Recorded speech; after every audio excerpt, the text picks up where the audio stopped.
Welcome to Cross Transformation. It's Mariam here, and in this video I'm going to be talking to you about going beyond the spirit of narcissism, attracting a healthy partner. In today's video we want to talk about how we can shift our focus. You see, when we shift our focus, we change our reality. Our focus creates our reality.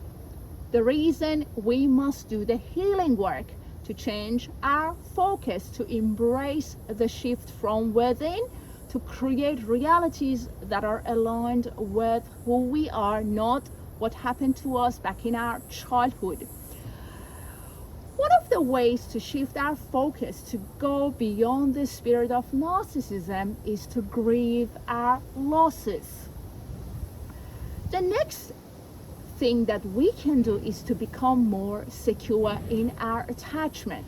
So the first thing that we're going to talk about is how to grieve our losses and the importance of grieving those losses. When we grieve our losses, we literally change the way we perceive a situation. One of the major works that I did was to release my grandma. I lost my grandma when I was 7 years of age. Her loss was significant in my life. I hadn't let her go, right? I was experiencing the state of disbelief. I didn't know how to come out of that state. I was stuck in that cemetery. Honestly, I was there with my grandma. I wasn't able to let go of her death. You see, when we hold on to someone's death, we are going to attract the spirit of narcissism. That spirit is dead. So when we grieve our losses, when we let go of a loved one, we literally are changing our focus. We are in the process of leaving the cemetery behind, arriving at new beginnings outside of that cemetery. That happened to me. The day that I did the healing work, the day that I let go of my grandmother, I was out of that reality.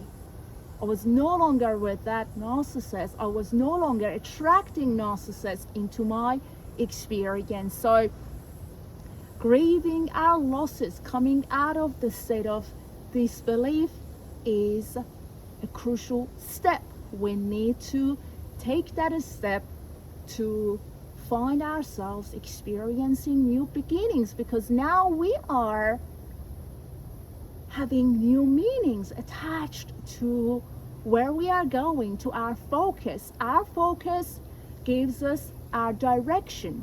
Our direction will take us to realities that are aligned with that focus and that direction. So we do have the power from within to co-author great realities with God in Christ. Embrace that opportunity, guys. Allow yourself to create new meanings, to change your focus, to do the work, to embrace that shift from within. The next thing is, my childhood was very chaotic. I had many different caregivers, a disorganized attachment style. My borderline mother, my auntie, my grandmother, my uncle. I had no idea what to expect. Every one of them treated me differently. I was confused, right? That confusion was the reason that I was attracting narcissists. I didn't know what to expect from my caregivers. They kept changing. And literally, I was holding on to them. I didn't want to lose my mother. I didn't want to lose my auntie. I didn't want to lose my grandma. I didn't want to lose my uncle. Everybody was in the unconscious mind, and I was perceiving reality through my caregivers. Not one, but too many of them, right? Confusion, confusion, confusion, not knowing what to expect. I was attracting narcissists. I was insecure. My attachment style, disorganized attachment style. So to become more secure is to literally let go of our caregivers. Maybe you had your mother, your dad. Well, my dad was unavailable. I had no idea how a man should be because I didn't have a dad, right? But you may have had your grandmother, you may have had your auntie, I don't know, many different scenarios, right? But we need to let go of our caregivers to come out of that confusion, not knowing what to expect, not knowing who is safe, who is not safe, coming out of confusion, right? So the two things that we need to do in order to attract a healthy partner: having closure, grieving our losses, coming out of that cemetery, not holding on to the spirit of death, because that would mean attracting the spirit of narcissism that is dead. Also, becoming more secure in our attachment.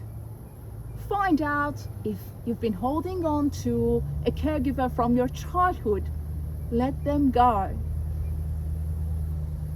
Journaling is one of the best ways, right? Write about them. Find out what it is that you have been holding on to relative to that person. Find out what it is that you haven't let go of. You see, when we choose to let go of a loved one, when we choose to let go of that confusion, that disbelief, we'll find ourselves walking into healthy realities, healthy relationships, because we have changed our focus in life. So keep doing the healing work, embrace the journey of healing, don't give up on yourself, you surely can do it. Allow yourself to arrive at new meanings and new beginnings. You surely can meet the right person. They are out there, right? I know that they are. Look after your precious soul. I'm sending you love. Have a great day, and I'll talk to you soon. God bless you.